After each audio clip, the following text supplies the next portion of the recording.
और किसने जगन्नाथ जी का दर्शन किया? हमारे जगन्नाथ जी लकड़ी से बने हुए। कौन सा लकड़ी है? उसी नदी का शाखा नदी है। दाहिने साइड में देखो, नदी समंदर का संगम दिखाई दे जाएगा आपको। पैदा खोल के तो रखो।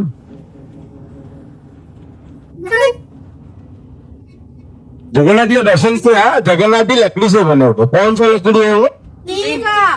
सबसे पहला जो नीम का लकड़ी से जगन्नाथ जी का मूर्ति बनाया गया था, सबसे पहला द्वापर क्रांति में, कलयुग के शिवराज में जो जगन्नाथ जी का मूर्ति बनाया गया था, सबसे पहला नीम का लकड़ी ये नदी में बह के आया था। इसके लिए इसको भाग्य लक्ष्मी भी कहा जाता है। यही नदी में वो दारू बह के आया था, दारू कहा जाता है उसको उड़िया। और ये जगन्नाथ जी पूरे जगत के नाथ जगन्नाथ उनको कहा जाता है, कलयुग के साक्षात देवता उनको माना जाता है।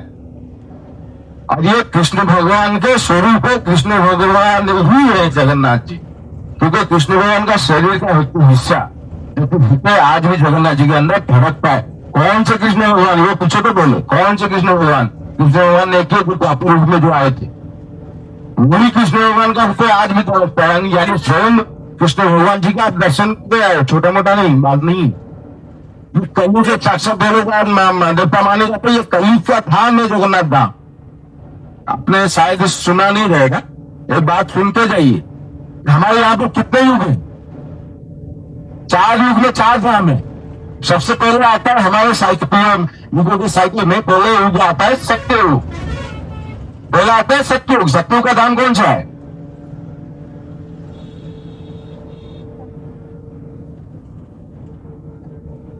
सत्ययुग का धाम है बद्रीनाथ, जहां पर विष्णु भगवान हृदय आते हैं तपस्या करते हुए, वो सत्ययुग का धाम है।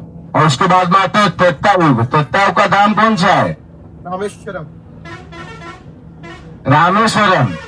जब रामचंद्र जी ने रावण को मारने गए तो एक शिव जी का प्रतिष्ठा किया, तो राम जी के नाम पर शिव जी का नाम पड़ा रामेश्वरम। और ये द्वापर का धाम है द्वारिका, जहाँ पे राजा अधिराज राज करते हैं कृष्ण भगवान, राजा जी के रूप में पूजे जाते हैं, द्वारिकाधीश के रूप में पूजे जाते हैं, वह द्वारिका धाम। और सबसे आखिर में आता है कलयुग। कलयुग का धाम है जगन्नाथ धाम, जहाँ पर स्वयं कृष्ण भगवान विष्णु भगवान कृष्ण भगवान के रूप में यहाँ पर विराजमान है। और ये पूरी दुनिया में ऐसा एक समय आएगा, पूरी दुनिया में जितने भी नदी नाले आप लोग देख रहे हो ना, किसी का पानी नहीं बचेगा, सब सूख जाएगा। जितने भी पेड़ पौधे हरियाली देख रहे सब बंजर बन जाएगा। जितने भी मंदिर देख रहे हो, सब मंदिर में जो देवता विराजमान करते सब देवताओं का देवत्व खत्म हो जाएगा। आखिर में एक बचेंगे, वो है जगन्नाथ जी, जो कलयुग के धाम में कलयुग के अंत तक यहाँ पर टिके रहेंगे, कल की अवतार लेने तक। 800 करोड़ के आसपास लोग रहते हैं। आखिर में कहा जाता है केवल 64 करोड़ लोग ही बचेंगे, बच पाएंगे। और ऐसा भी माना जाता है उसको जो आधे अधूरे वर्ष के हो गए।